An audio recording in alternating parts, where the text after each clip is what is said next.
Arm과 퀄컴의 전쟁은 단순한 기술 분쟁이 아닙니다. 이 소송은 누가 반도체 산업의 중심 규칙을 통제할 것인지에 대한 본질적인 싸움입니다. 2022년 8월, Arm은 미국 델라웨어 법원에 퀄컴을 상대로 소송을 제기했습니다. 그 표면적 이유는 퀄컴이 인수한 누비아가 Arm의 아키텍처, 라이선스를 위반해 무단으로 사용했다는 것입니다. 하지만 진짜 이유는 그보다 훨씬 더 깊고 전략적입니다. Arm은 단순한 설계 제공업체가 아니라 반도체 생태계를 설계 규칙으로 지배해 온 보이지 않는 왕입니다. 퀄컴은 Arm이 설정한 규칙 아래에서 칩을 만들어 왔지만 이제는 그 틀을 깨고 독립적인 생태계를 구축하려 하고 있습니다. Arm은 두 가지 주요 라이선스 모델을 운영합니다. 첫 번째는 CPU 코어 전체를 가져다 쓰는 방식으로 퀄컴을 포함한 대부분의 모바일 칩 제조사들이 활용해온 모델입니다. 두 번째는 Arm의 아키텍처만을 빌려서 자체 설계를 개발하는 방식입니다. 이 라이선스를 통해 기업은 더 높은 성능과 차별화를 시도할 수 있습니다. 애플이 대표적인 예이고 누비아도 이 모델을 채택했습니다.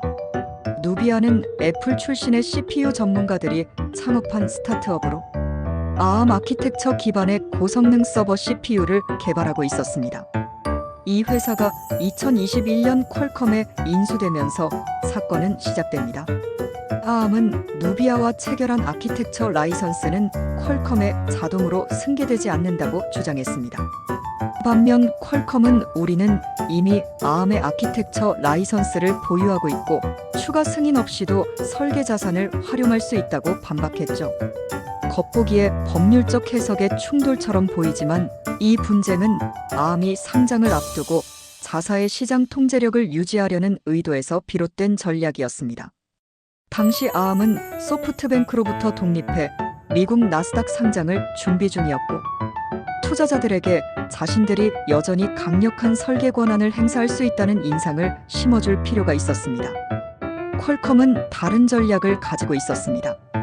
Arm의 규칙에 얽매이지 않고 독자적인 칩을 설계하고 싶었던 것입니다. Arm에 대한 의존도를 줄이고 서버와 PC 시장 등 새로운 영역으로 확장하려는 전략이었습니다. 특히 누비아의 커스텀 설계 기술은 Arm의 코어 설계에 비해 유연성과 성능에서 더 큰 가능성을 가지고 있었죠. 퀄컴은 이 기술을 발판 삼아 애플처럼 독자적인 칩셋 생태계를 구축하려고 했고 그것이 Arm에게는 위협으로 비쳤습니다. 이로 인해 Arm은 전례 없는 법적 대응에 나선 것입니다. 만약 Arm이 이 소송에서 승소한다면 앞으로 어떤 기업도 Arm의 아키텍처를 기반으로 한 커스텀 설계를 자율적으로 추진하기 어려워질 것입니다. 모든 설계는 Arm의 승인 아래 이뤄져야 하고 이는 설계의 자유를 억제하는 결과로 이어질 수 있습니다. 반대로 퀄컴이 이기면 Arm의 아키텍처 라이선스는 하나의 표준에 불과한 것이 되고 기업들은 훨씬 자유롭게 설계를 시도할 수 있게 됩니다. 이 싸움은 단순한 둘의 경쟁을 넘어서 반도체 산업 전체의 구조를 다시 쓰는 사건이 될 수 있습니다. 특히 중요한 점은 이 소송이 단지 두 회사의 문제가 아니라는 것입니다. 아키텍처에 의존하고 있는 수많은 기업들, 애플, 삼성, 구글, 아마존, 미디어텍 등에게 이번 소송은 중대한 선례로 작용할 수 있습니다. 이 판결 결과에 따라 기업들은 더 많은 자유를 누리거나 더 강한 규제를 감수하게 될 수 있습니다. 결국 이 소송은 단순한 법적 다툼이 아니라 기술 생태계의 권력 분포에 대한 격돌입니다. 이 싸움이 끝날 때 반도체 산업의 힘의 지형도는 완전히 바뀌어 있을지도 모릅니다. Arm은 이 사건을 통해 기술 설계의 주도권을 되찾고자 했습니다. 퀄컴이 새로운 칩을 만들 때 Arm의 허락 없이 설계권을 행사할 수 있다면 Arm의 기업 가치는 떨어질 수밖에 없습니다. 실제로 Arm은 이 사건을 계기로 설계 규칙의 중심이라는 위상을 더욱 공고히 하려 했고 그 의도는 투자자들에게도 명확한 메시지를 주기 위함이었습니다. 반면 퀄컴은 기업으로서의 설계 자율성을 확보함으로써 더 빠르고 유연한 시장 진입을 꾀하고 있었습니다. 이 충돌은 단순한 기술 분쟁이 아니라 미래 칩 생태계를 어떤 방식으로 운영할지를 결정짓는 가치관의 대립이라 할 수 있습니다. 이 사건은 아직 결론이 나지 않았지만 이미 반도체 업계 전반에 큰 파장을 일으켰습니다. ARM의 통제력은 한층 강화됐고 기업들은 앞으로 ARM과의 계약 조건을 더욱 신중히 검토하게 될 것입니다. 동시에 퀄컴과 같은 대기업이 커스텀 설계를 통해 독자 생태계를 만들려는 시도는 더욱 확대될 가능성도 있습니다. 결국 이번 분쟁은 하나의 소송 그 이상입니다. 그것은 기술과 권력, 자유와 통제, 혁신과 질서 사이에서 어디에 가치를 둘 것인가를 묻는 근본적인 질문입니다. 우리는 지금 반도체 산업의 미래를 결정할 갈림길에 서 있는 것입니다.